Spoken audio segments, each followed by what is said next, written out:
12th of December, Rabbi Moore, Parsha Hashavua with Rashi. And it is a new Parsha. It is Veyechi. Veyechi. Okay. All right. Can you hear me? Yes. Can you hear me? Yep. Yep. Good. This is my maximum. Great. Okay. Veyechi. Last Parsha in Sefer Veyechi. Okay. We have Meir here also. Okay. So Meir, since you're occurring, I'll give you first. Meir, you can hear me clearly? Yes, I can. Okay. So maybe you'll start kick off this week, okay? Okay, Kaf Chet. Let's see.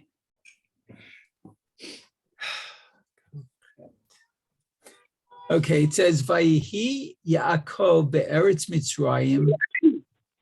Vayechi. Vayechi. With a chet. Right, he lived. Right. Okay. Shiva Esrei Shana Vayihi Yimei Yaakov Shnei Chayav Sheva Shanim V'Arba'im U'Me'at Shana. Okay, so let's see. Yaakov lived in the land of Egypt 17 years.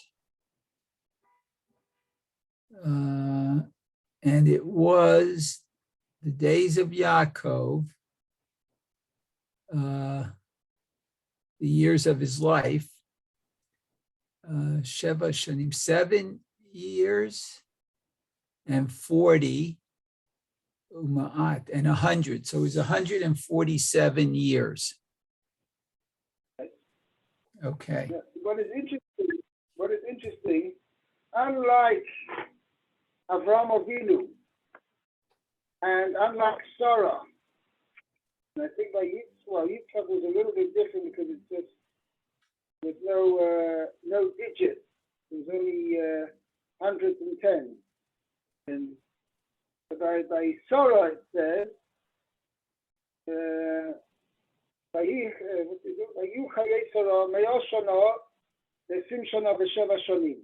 Rashi points out that the term Shona was mentioned with each of the units, of each of the sections, with the units, with the tens, and with the hundreds.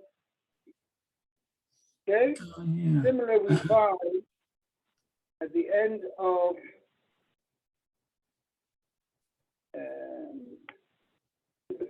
Sarah,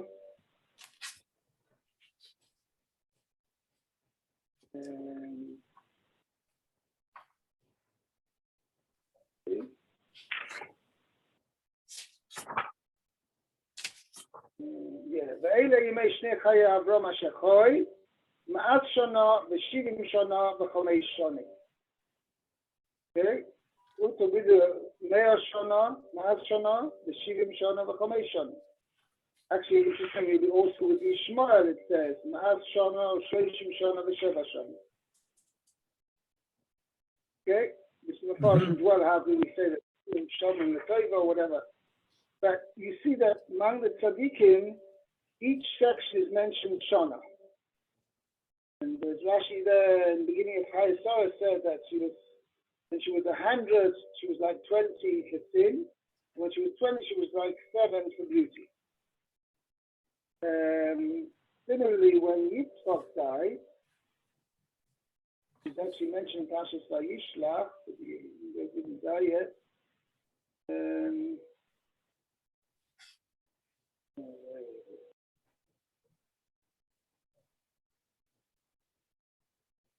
There it also says, Ma'avayu Yemei Yitzchak, and end of chapter Lamed Hey.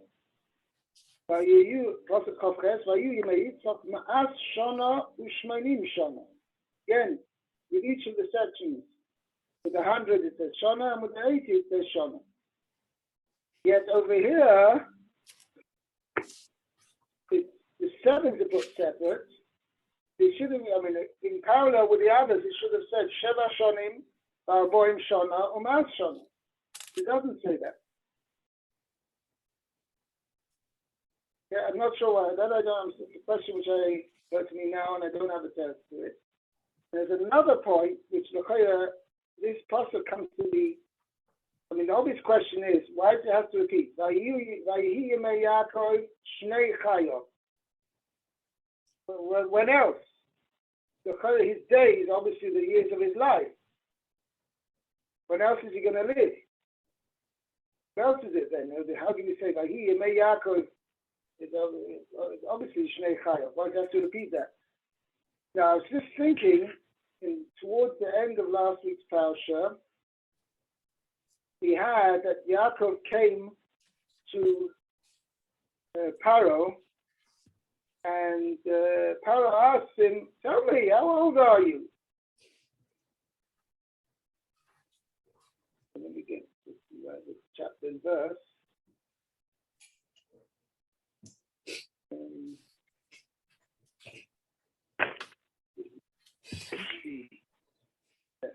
Chapter Mem Zayin, Pasuk Ches. Vayomer Paro el Yaakov, Kamo yemei shnei chayecho. How old are you? Vayomer Yaakov el Paro, yemei shnei megurai shloshim u'ma'at shona. Ma'at v'roim hayu yemei shnei chayai, v'lo yisigu es yemei shnei chayai b'tzad yemei megurai. Few and bitter, unpleasant were the years of my life, and they didn't reach the years of the life of my forefathers, my fathers, when they were in the days of their sojourning. So Chazal actually say that Yaakov was punished. He lived 33 years less than Yitzchak, his father, because he said this pasuk. He was like, it sounds a lack of gratitude. He said, my life, I've had a very bitter life.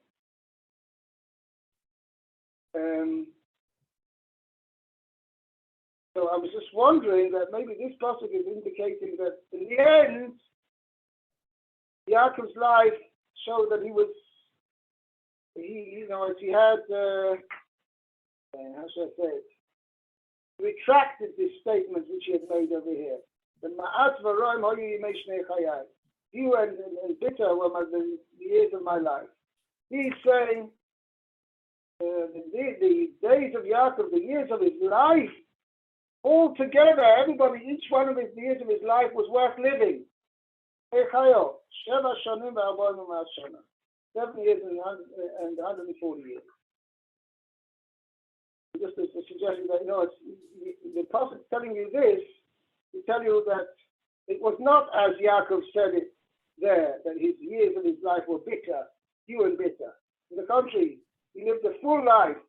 For his full lifespan, he lived the full life for the entire time. So all 147 years were worth living. Shnei Chayo. Okay? So, Okay. you with me? Are we with me still? Yeah, just with me. Rabbi, are you speaking on a speakerphone? I'm on a speakerphone, yes. It's Don't hear me so well. It's difficult to hear you. You might want to take it off speaker. Hello? Yeah, that's Hear me better now? Yeah, much better. Okay. That means me having to hold the phone to my ear. Okay. What I want to say, by the way, on this pasuk in Parsha Vayigash, in last week's Parsha, which he said because he made that statement, Yaakov made that statement, so Paro, years were deducted from his life. So there, it's interesting. So if you take the pasuk Ches and Tes together, this is not my vote, it's the Das Kenim, Balei HaTosfos, the Rishonim, in other words, the Tosfos, the Balei HaTosfos also wrote a Pirush on the Torah. And that's what is mentioned there. It says, if you take Pasuk Ches and Pasuk Tes together, okay, you'll count that there's 33 words. Uh-huh. Okay? Right. Vayiruma Paro Yaakov. 1, 2, 3, 4, 5, 6, 7, 8 in the first pasuk. And then we've got 1, 2, 3, 4, 5, 6, 7, 8, 9, 10, 11, 12, 13, 14, 15, 16, 17, 18, 19, 20, 21, 22, 23, 24, 25. 25 in pasuk Tes. It makes together 33. Says the Das Kanim, that's why 33 years were deducted from his life. Because he made the statement that the years of my life were bitter. Few and bitter. It sounded somewhat, obviously, on Yaakov's level, a touch of ingratitude to HaKadosh Baruch Hu. So the Reb Chaim Shmulevitz was the Rosh Yeshiva of Mir in Yerushalayim for many years. From the Gedolei Hador. Anyway, he's asked the question, obvious question. Why was Yaakov punished for the question? In the calculation of the 33 years, we included Pasuk Ches when Paro asked him, how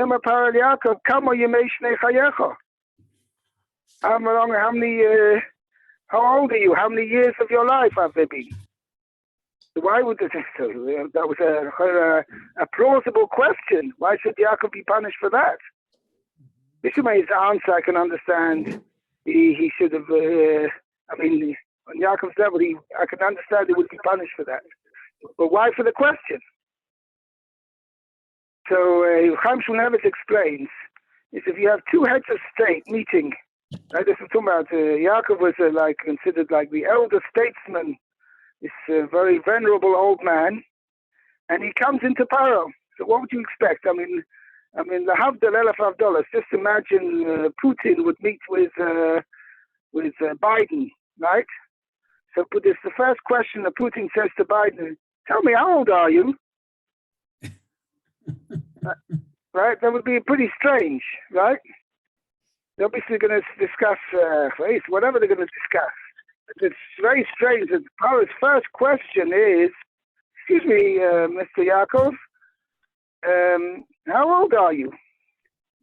It says from Chaim Shmulevitz that when Yaakov walked into Paro, he looked a really, really old man.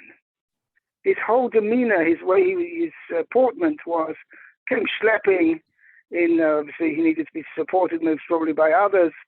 He looked a very old man.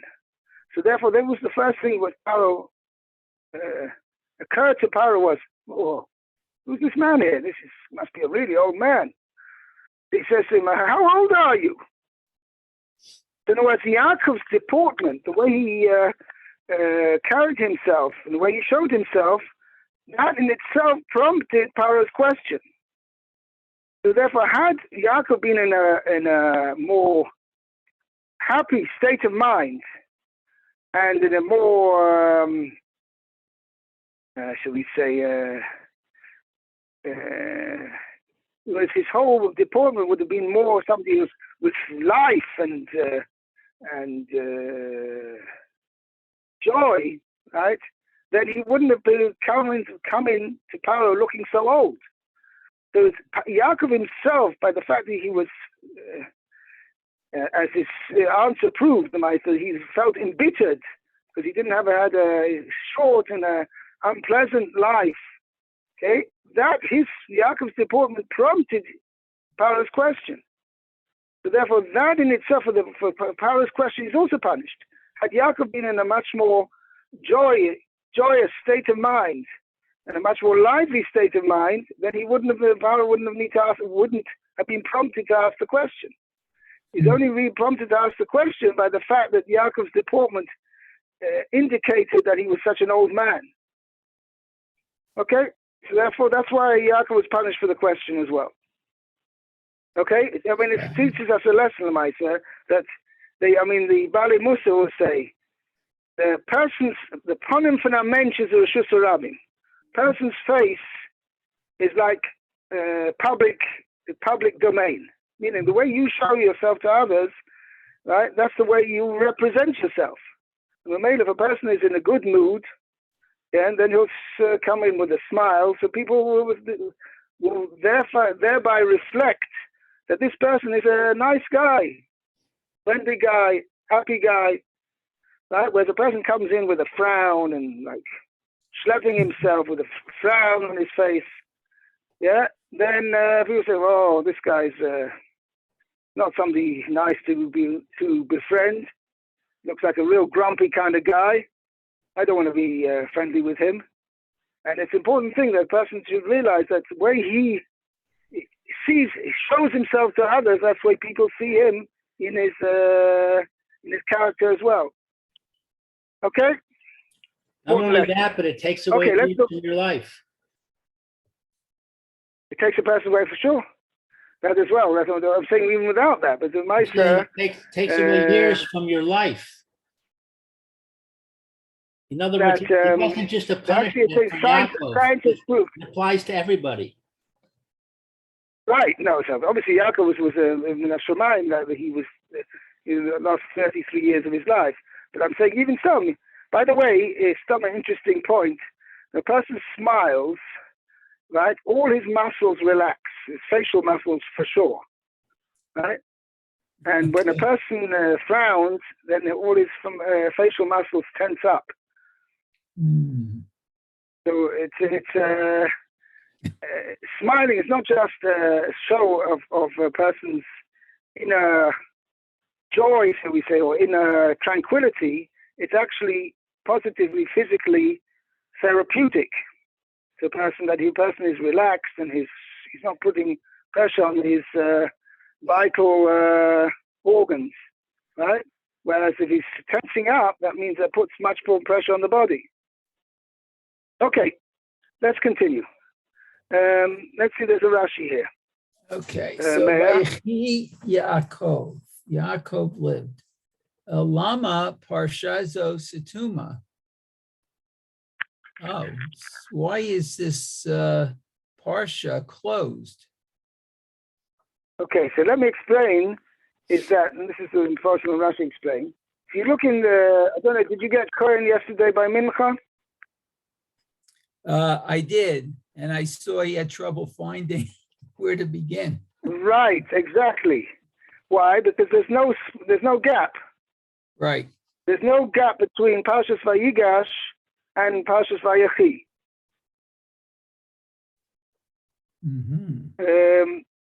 So therefore, that's what Rashi is referring to. Why is there no gap? Right? It is not to be mixed up that there's in the Sefer Torah there's two types of gaps. There's gaps where you have there's a few words at the beginning of the line, and then it's empty till the end of the line. That's called the Parsha Psucha, an open Parsha, and there's also it's called Parsha Stuma, which means that there's writing at the beginning of the line, and then there's a gap, and then the next Parsha continues on that same line. That's called the Parsha Stuma, which means because there means the gap is not a full gap. It's closed up. But we're not referring to that. We're referring to what Rashi does from first explain. That we're referring to the fact that Parshas Vayechi follows on of Parshas Vayigash without any extraordinary gap at all, just like between one word and the next. Okay? So that's what Rashi is referring to. Why is it that Parshas Vayechi begins without any gap between Vayechi and the previous Parsha? Okay, so it's Rashi. Loma Parsha Stuma. Carry on. Okay. It says, Lefi Shekevan Sheniftar Yaakov Avinu. So because Yaakov Kevan, since he died, Yeah, since correct. Yaakov Avinu passed away, died. That means what? Meaning once Yaakov died, Nistimu Einehem. Okay, Nistu Einehem v'libam shel Yisrael. Oh, the eyes and heart of Israel were closed. Right. Okay. Well, we're going to see. We have to understand what does that mean. Nistimu Einehem v'libam shel Yisrael. What is their eyes and what's their heart? Okay. Became closed up. Nistimu closed up. Mitzaras Hashib. Oh. Carry on. Okay, Mitzarat Hashibud. Because of the enslavement, the distress of the enslavement. Okay. Shehitchilu Ushab da.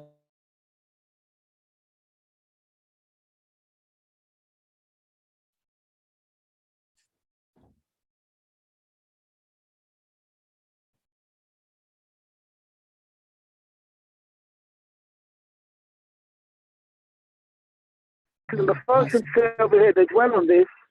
The Mizrahi, among others, who dwelt on this. The servitude, the enslavement of Jewish people did not start till all the brothers had died, which was quite a few years later. But when Levi died, Levi was the last of the brothers to die. When he died, that's when the slavery began. If you want to know how many years difference there was, as we said, this pasuk tells us that Yaakov Avinu lived 17 years in Egypt. Levi, who was the age of 45 when they went down to Egypt, he was about 6 years older, correct? 6 years older, 5.5 years, about 5.5 years older than Yosef. And Yosef was 39, so he was 44.5, 45. And when he died at the age of 137, which means so Levi lived 92 years in Egypt. So 17 less 92 is 75. Okay, so the further 75 years till the actual slavery began.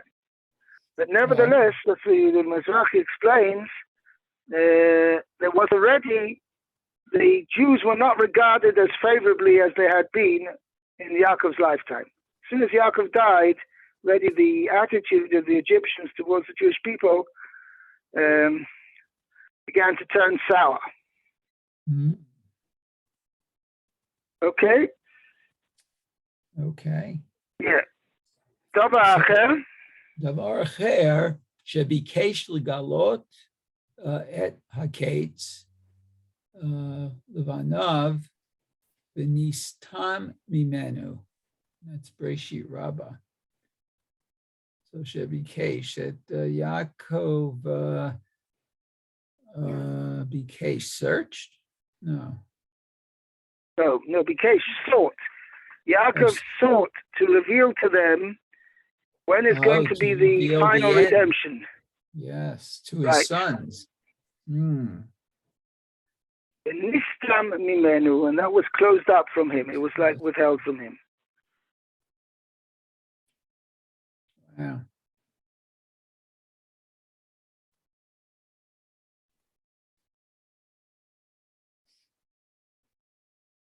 Does it say anywhere why Yaakov thought he should do that? Well, you have to go further in beginning of chapter 49, Memtes. Oh. Look in there. It says, Vayikra Yaakov Abona Vayom Esu Vagid Lachem Eisa Sheyikra Eschem Ba'acharis Hayomim. Okay? 49. And then it says, he comes to V'shima b'nei Yaakov, V'shima Yisrael Avichem. It's like, it kind of starts again. You just said, before the Pasuk Aleph, he says, gather together and I will, let me tell you what was going to happen to you in the end of days. And then the next Pasuk says, he comes to V'shima b'nei Yaakov, V'shima Yisrael Avichem. Gather and listen, sons of Yaakov, and listen to what your father, what Yisrael, your father.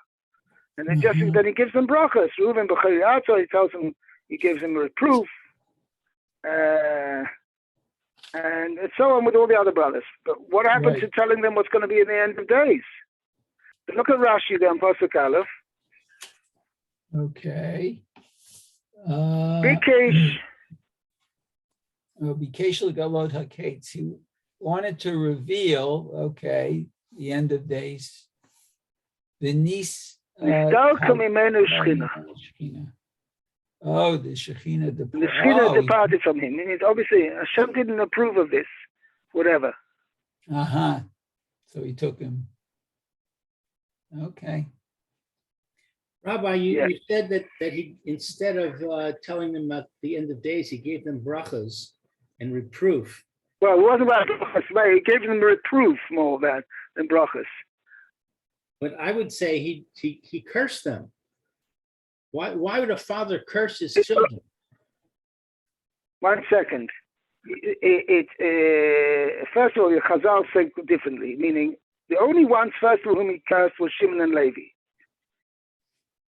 What about Reuven? And the Chazal, he didn't curse him. He gave him reproof. Well, he says to him, your strength is going to be, you're no longer superior. Your strength is a bad thing. He told him, he says, by your behavior, you have forfeited the right to the birthright, to be the firstborn, the privileges of the firstborn. That's all he said to them, and he was a reproof. Sorry? How is that helpful? Reproof should be helpful. Maybe it gave Reuben a prod to change his character. I don't know. And maybe what about gave him also direction. It says cursed be their anger? Oh, so Chazal say he didn't curse Shimon and Levi, he only cursed their anger. Oh. Look at Rashi there. I'll read your verse of the Pasuk Zayin. Or Apam Kios. Afilu b'shas terchocha. Even though he came to reprove them, lo kilel elo es apam. He only cursed their anger, but they themselves he did not curse. And how do I know that he blessed them? Because if you go to the end of that Parsha, and end of Parak Bentes, where is it?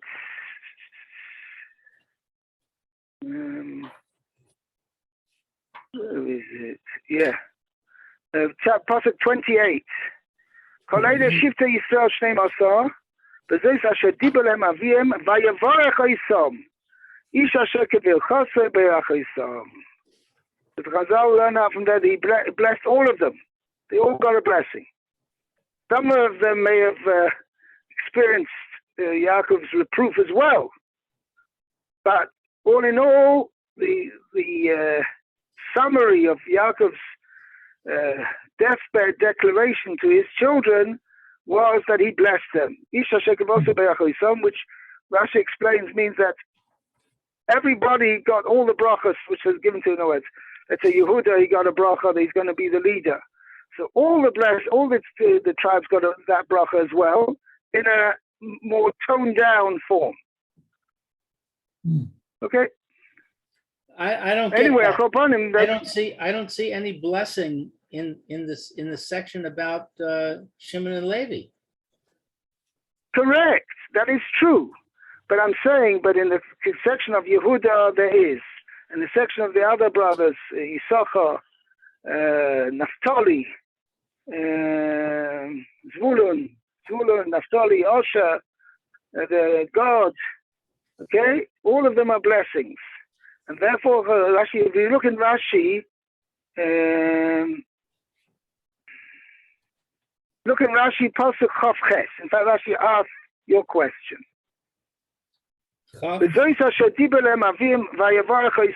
Chapter Mem-Tes, 49, Pasuk Chof Ches, 28. Look in Rashi there.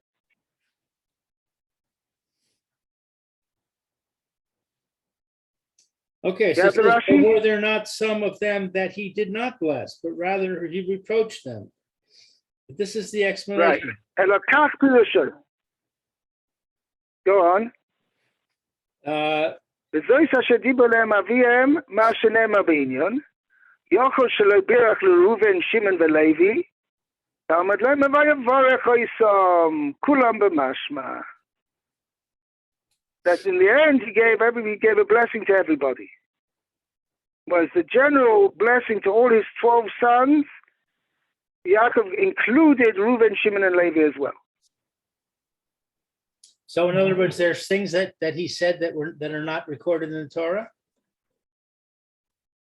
Explicitly. The Pasuk says that he gave them, look at this, Rashi says, I'll read you. וזויס אשר דיבר להם אביהם, מה שנאמר בעניין, יוכל שלא בירך לראובן, שמעון ולוי. I might think he didn't bless Reuben, Shimon, and Levi. תלמד למה, ויברך איסם. כולם במשמע. What bracha did he give them? And that's what the end of the pasuk says. Ish asher kiberchosai berach isam. So as bracha asida lava kol echad ve'echad, the bracha which was in the future going to be given to each one, and I'm not sure whether it's referring to Moshe's brachas or Yaakov's brachas to the other tribes. Berach isam, he blessed them. Okay, lo hoyo ma ela ish asher kiberchosai berach isai. Ma him, he blessed him, not them. Ma talmud leberach oisam, lefi shenosan liYehuda gvura sari, because he gave to Yehuda the strength of a lion. Uli Binyamin chatifasa shel zeiv, and to Binyamin the power of snatching of a wolf. Uli Naphtali kalusa shel ayola, and to Naphtali he gave him the swiftness of a gazelle. Yochol shelo kilelon kulam b'chol brachas. I might think he didn't include all of them with these specific brachas which he'd given to each one of those particular tribes. Talmud laima berach oisam, meaning, let's give a good example of the might, the power, the might of a lion. So that was a specific bracha given to Yehuda.